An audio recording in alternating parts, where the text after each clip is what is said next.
Hello, everyone. Thanks so much for joining me here today as we get to talk about one of my favorite subjects, comic books. My name is Jose. I love comic books. I love talking about them, and I love sharing them with you. Feel free to follow me on social media if you would like. Links are in the description below. I've also posted a link to the DC fan site that should have plot synopsis and character bios for this issue. This book came out last month on April of 2026. We are looking at The Fury of Firestorm #1, and I loved it. Absolutely loved this issue. I not only loved it, but idiot me also bought the 1 in 25 Jeff Lemire variant, which I'll be showing in a moment here. So I fell in love with. This is cover B. This is actually the cover that I bought. I didn't buy cover A. I just bought cover B. And so here's C, D. Sorry, I kind of glossed over. So this is C. Not too bad. It really didn't speak to me. This one didn't speak to me. This is more of a I don't know, like a pinup. So, and then I bought this one. I just was like, yeah. So, I, I normally am not a sucker for these, but I really, not only did I enjoy this series, but it really, I don't know, this cover. Jeff Lemire is not for everybody. Jeff Lemire is a little quirky art. He's a great writer, though. I know that he's missing a few projects, but for the most part, Jeff Lemire is really good. For the most part, I think he does great. And I really looked at this cover and I was like, yeah, I want that. So yeah, I got the 1 in 25 Jeff Lemire variant. And then this one is the second print variant. I don't need a second print, but I figured I'd show it to you guys on this. So this is the second print. This is a good book. I really recommend this. Put it on your pull list. I think you will enjoy. So far, everything I saw on this book was was really good. So, all right, day one. On the first day, the nuclear man descended from the heavens. By the way, Jeff Lemire doesn't uh he doesn't try to rewrite the world. He just doesn't. He's not world building. I think he's trying to tell a good story. You don't need any information. You don't need to have read any previous incarnation of Firestorm to understand what's going on in this issue. I am a huge Firestorm fan from my childhood. Part of the reasons why I love this character was this show called The Super Friends from 1984. This, believe it or not, was my first exposure to Firestorm. I just thought he was the coolest. Now, Firestorm was a older character. I believe he was created in 78. There's Apache Chief by Gary Conway. By the way, rest in peace, Jerry Conway. And Al Milgrom, who is still with us. Those are the creators of Firestorm. I got late into the game, but that's all right. I thought that this dude with that flaming head was just the coolest character ever. And so I always hope this book does well. Firestorm is such a cool looking character. I mean, goodness gracious. And then red and yellow, that flaming head. Oh, what is there not to love? So, all right, we're going to continue here. I'm very stoked for this series. I hope, like I said, I hope it does well. I hope you guys love this series enough, like this video enough to buy this book. So, He was alone, yet he spoke as if to another. The nuclear man was troubled, and if someone had been there to see it, they would swear that his face was constantly changing. And so now we got another caption here, day 2. On the second day, the nuclear man walked into the town of Bedford, Colorado. Seeing a nuclear man, head aflame and eyes white with the power of suns, was not a common occurrence in Bedford, and the town folks pointed and stared. Man, Firestorm looks so cool. The nuclear man seemed to pay them no mind, as if he didn't know they were alive at all, until suddenly he did. God help them. So, day number 3 here. On the third day, the nuclear man began to experiment. He wanted to know what it would be like to live in a world of glass and chalk. So, he made one. Not everyone liked living in a world of glass. The townspeople cried out and wrung their hands, demanding the nuclear man put things back to normal. You can see the cops here now pointing their guns. I've always found it funny when writers do that, because that is exactly how I believe cops would act, even though they know, I mean, they have to know these guns are ineffective, but we're going to shoot first. So, all right. And so, you can see now Firestorm looking. But the nuclear man did not subscribe to their ideas of normal. Their lives were mere illusions. He would teach these people the only thing truly normal was change. God, I really like this art. It almost has Andrea Sorrentino vibes. So on the fourth day, the nuclear man transformed not only their world, but them as well. Oh my goodness. That is, you're already just a few pages into it knowing, oh boy, this is not good. And this is not very hero like. And we're going to keep going because it isn't very hero like. Day 5. On the fifth day, realizing what he had done, the nuclear man wept. And so, day 6. On the 6th day, the nuclear man decided any vestiges of emotion he had were no longer of any consequences.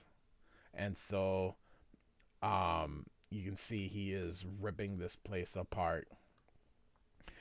And in freeing himself from this burden, he truly began his great work.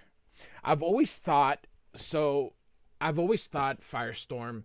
was very powerful, and one of the things that I've always thought is that there is only so many stories you can tell with a being so powerful. So beings that I think that really are, you can't threaten them because they literally can and I'm not talking about 70s or 80s, trying to tell, comic book stories. Like, if you get to the heart of the matter and to the nitty gritty of the character essence, Firestorm, Dr. Manhattan, the Scarlet Witch, these are characters that, what villain, like really, what villain can you throw at them? And throw in Captain Atom as well. Captain Atom is basically Dr. Manhattan.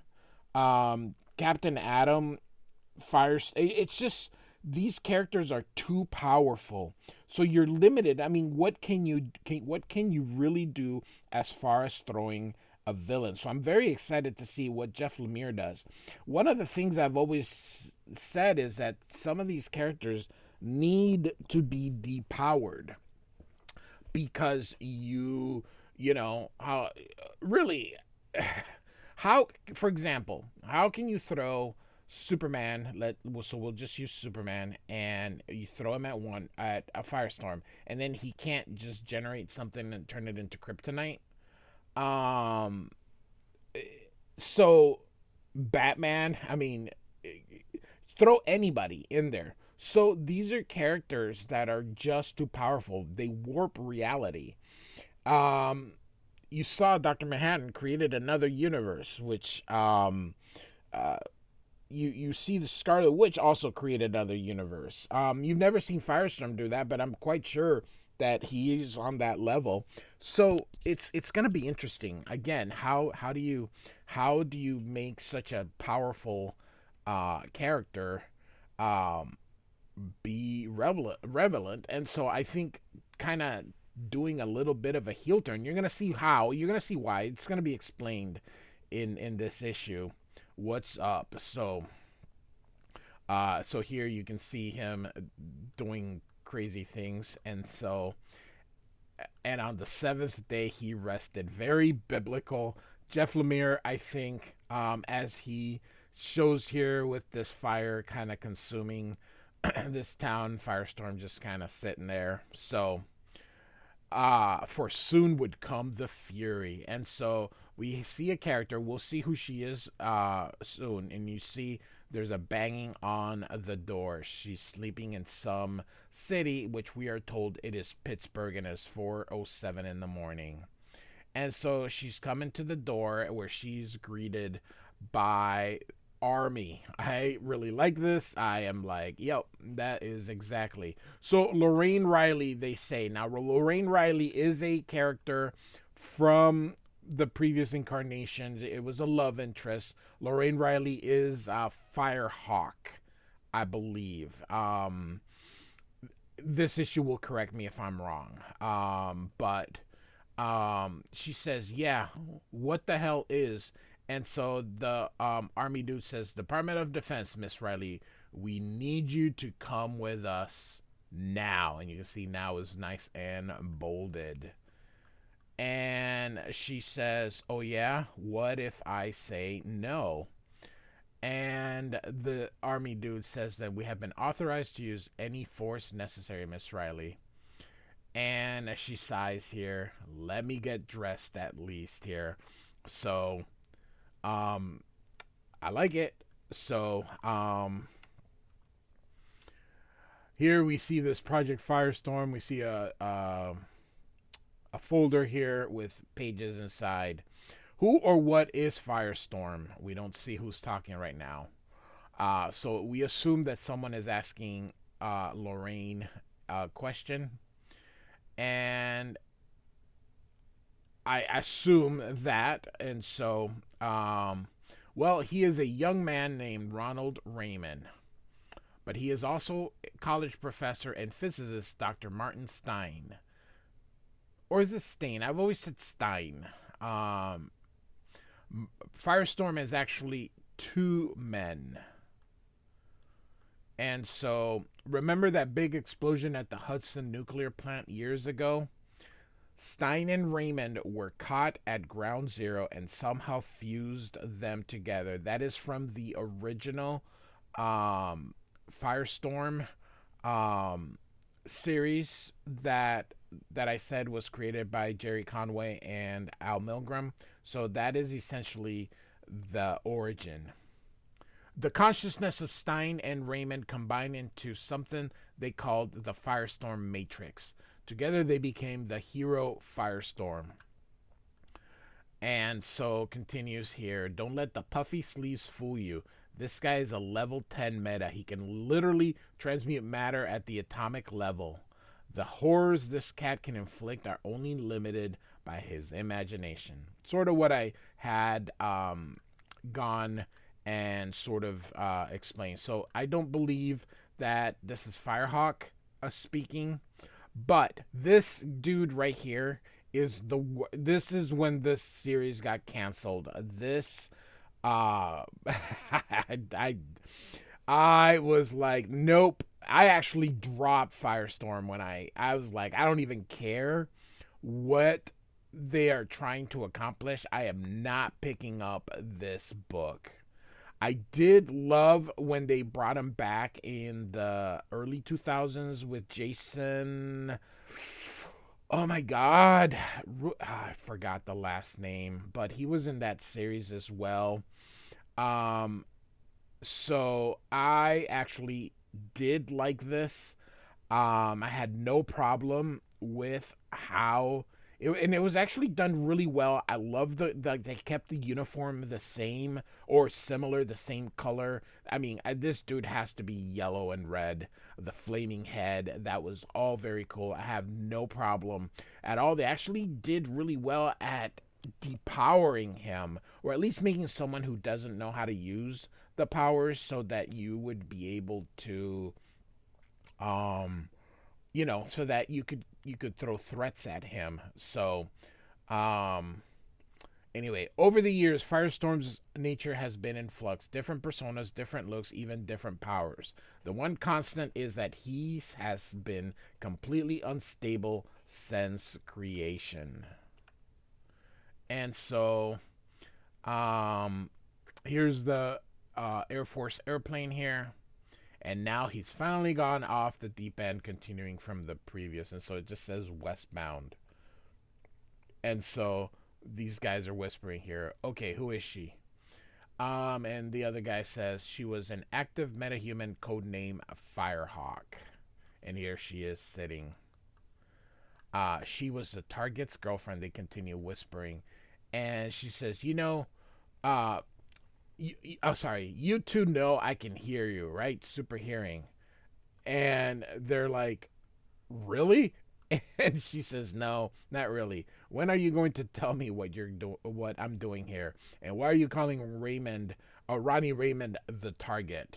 And so the guy finally gives her this here and says, you should take a look at this, ma'am. And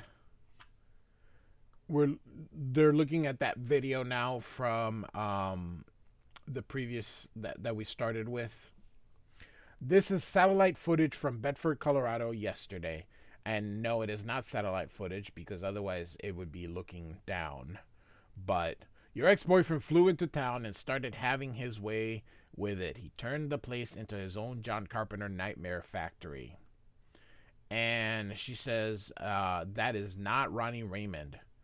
And the army guy says, really? Because the flaming head is kind of a dead giveaway if you ask me. He is the coolest looking.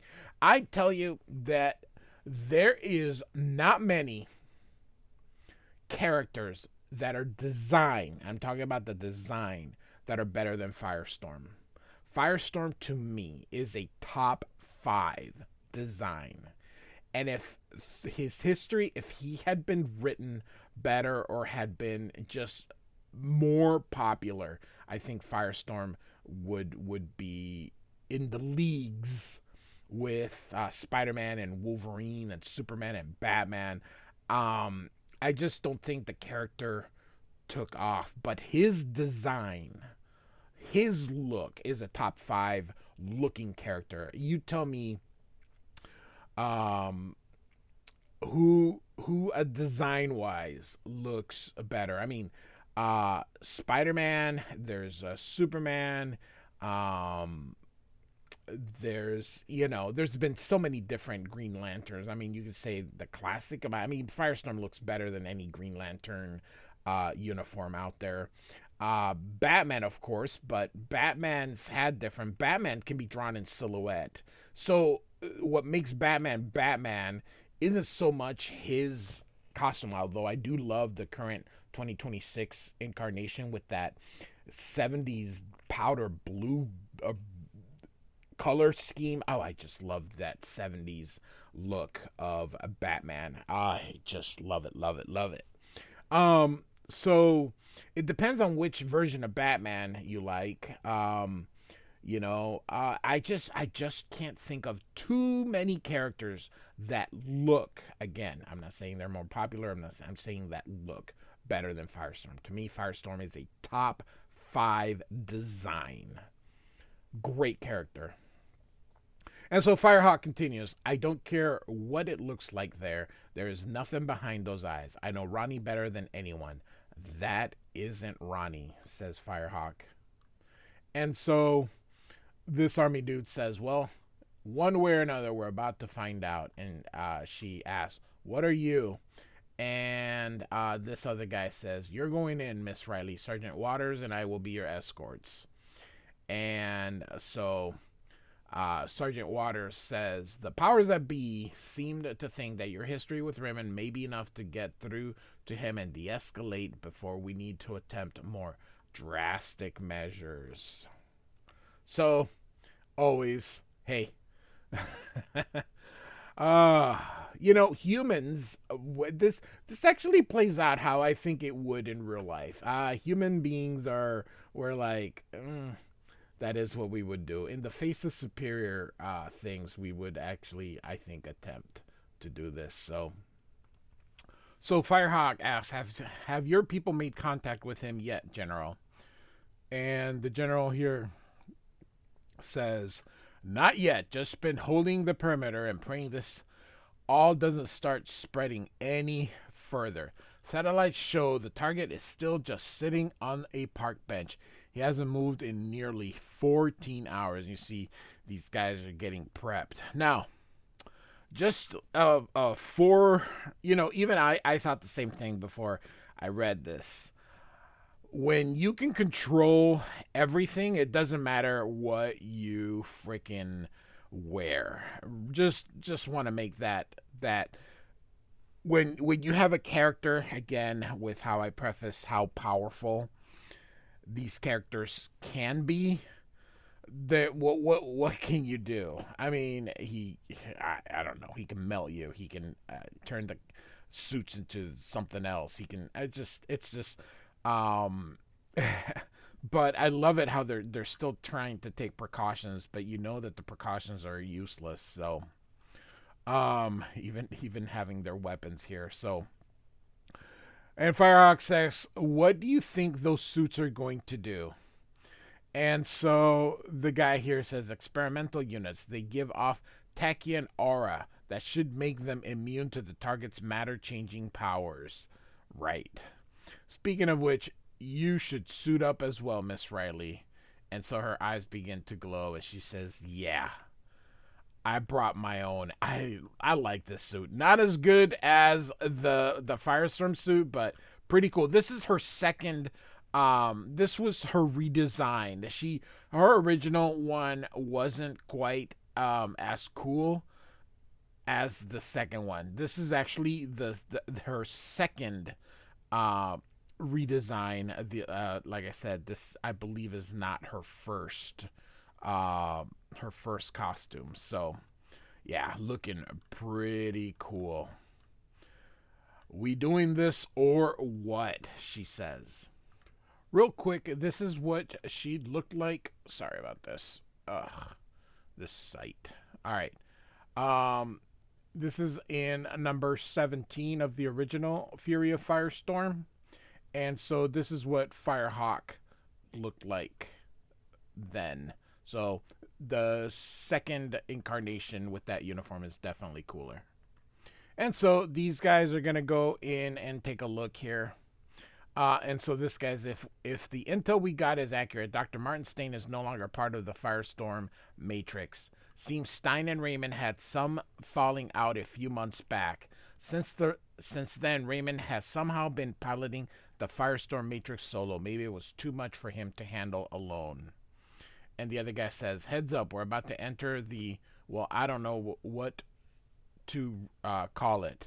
I'd call it an A1 horror show." So, and Firehawk is like, "My God, this can't be Ronnie. He would never," she says as he kind of reaches out a little bit here. And this guy says, "Let's ask him," as he's sitting there. And she goes, "Ronnie?" And she asks again, "Ronnie, is that you?" And I love this with the red and the yellow. You. Oh my God, I love that. And she says, "Ronnie, it's me."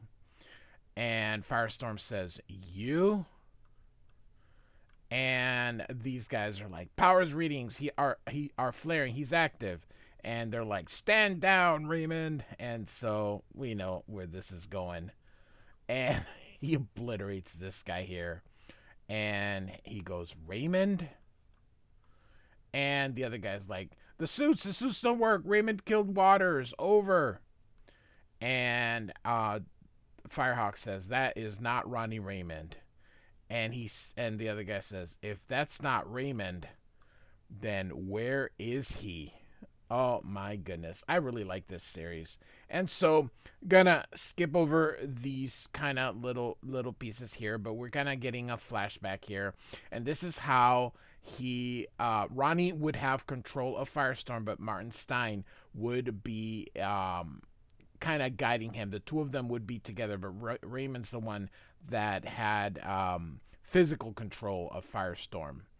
And so he would they were bonded, and so he would talk kind of like in his mind here. So he was always there to offer his advice and all that kind of stuff here.